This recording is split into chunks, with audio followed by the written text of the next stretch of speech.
Hello, ladies and gentlemen. This tutorial is designed for those who have finished filling in the columns of their website evaluations.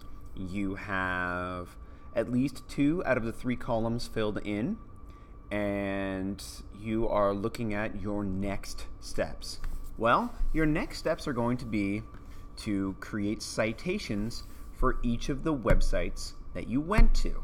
So, on your website evaluation, you should have at least the website's URL so that you can go back to those sites. You might have to check the history of Chrome if you closed out of those tabs. But I am going to assume that you have access to those websites. So let's say that you were doing your research project on, let's just say llamas, and you used this site as a source. Okay? And you used this site as a source. So you're going to need to find as much information about this website as you can for your OSLIS citation. So remember, OSLIS should be one of your bookmarks. You have to enter in a number, just like you did when you did that image. And you need your website, article, or blog. This is what you're going to click on over here.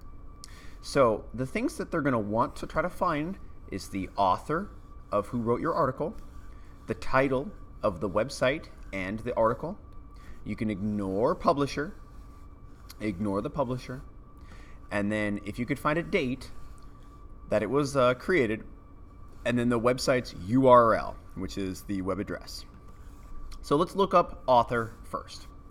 Now this website, which it looks like it's called Wonderopolis, I'm looking for the author. Usually an author of an article is right underneath the title of the article, which is, do llamas really spit? Well, let's see here. I don't see any person who wrote this. I'm looking down here. Sometimes they have that information off to the side. I'm going to scroll down, and it looks like at the bottom, nothing. It doesn't say anything about who wrote this. Is that okay? Yes. For an article, that's okay. Because over in OSLIS, where it says author, how many, this drop-down menu lets you choose several things. If you got an author or authors, you would click this to type in their first and last name and a middle initial if they showed it. If you don't see any, and it says it's like corporation or organization as author, this might be your best go. And you can tell if it's a corporation or organization because it came from this website. This is a .org, so the people who wrote this are going to be the Wonderopolis, the people who created this website, where the wonders of learning never cease. Wonderopolis. And you can see Wonderopolis up there. So when it says corporation or organization, why don't I paste in where it says Wonderopolis? Okay. Now, title. I am citing and I want to choose the thing that's the most accurate. Most of you are going to do article or page within a website, okay? Because this is one page on this whole website, right? If it's a zoo website or some sort of information website, this all makes total sense. So, title of source, which is the title of the article that we're looking at, is Do Llamas Really Spit? That's the name of the article. Do llamas really spit?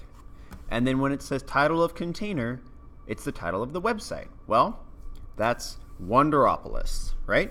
It's not wonderopolis.org unless that was part of its name, okay? If I asked you, oh, where'd you get that information from? Oh, I got it from Wonderopolis, or I got it from the Minnesota Zoo, something like that. Again, leave the publisher blank. Next, publication date. Could you determine a date that the website was created? Well, you have yes, you have no.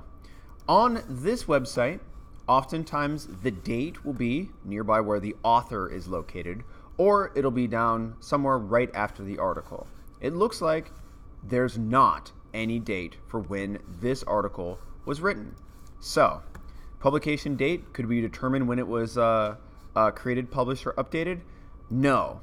But that's okay, because it has a follow-up question, the date that it's accessed. So we would put in today's date, because this is the last time that I looked at it, okay? So you would need to go in and put in the date and the year that you found this information out. That way, if things change, you can at least say, on this date, this is what that information was. The last thing is the web address or URL, which, if you remember, is this up here. So when I go back to that website, I highlight and copy, and then I can paste this in there. At the bottom, you're going to want to click on the green button that says Create Citation below. Don't worry about those other options. They're not there to help you. And then this is your citation. I'm going to just highlight it all and copy it. I have to let you know that Oslis doesn't remember this stuff if you leave it. So leaving it here for you to come back later is not a good idea. And I'm going to just paste this in a blank document for now. I can come and collect this later or turn this into my research project. So you're going to need to do this for all of the sources that you are using for your information. Okay? You can clear the form if you need to. If you don't want to have all of this stuff filled in, that's what the clear form does. Okay? And then when you fill out another one, you can create a citation below, copy it, and paste it into this document. And that's what it means to have a set of citations for your sources.